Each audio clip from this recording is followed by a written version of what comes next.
Info de la soirée, le nouveau général en charge de l'armée des opérations en Ukraine reconnaît les difficultés, c'est un nouveau tournant dans la guerre, les difficultés de l'armée russe confrontée à la contre-offensive ukrainienne dans le sud-est du pays. Oui, et d'ailleurs, les autorités russes vont mettre en place l'évacuation de la population.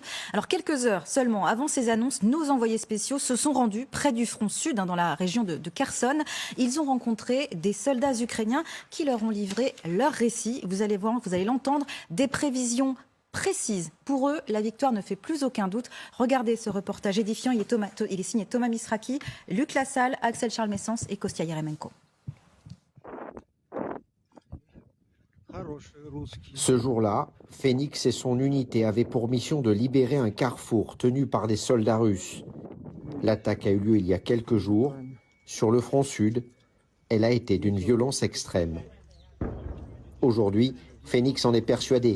L'Ukraine va gagner la guerre. Ce soldat, membre de la 60e brigade d'infanterie, nous donne même son calendrier. Je pense que ce sera terminé au printemps. Ce sera le dernier hiver de guerre. J'espère que Kherson sera libéré d'ici le nouvel an. Et pour le reste du territoire, au printemps, vers la fin du printemps.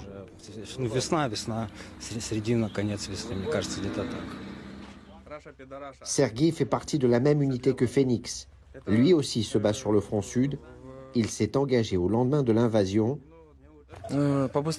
Pour que la guerre se termine rapidement, pour tuer le plus de Russes possible, à cause de ce qu'ils ont fait à nos femmes, à nos enfants et à tous les vieux qui ne pouvaient pas se défendre.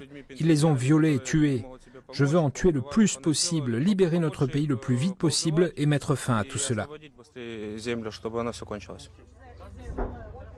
Depuis plus de 10 jours, le front sud est gelé. Depuis le week-end dernier, les combats s'y sont intensifiés.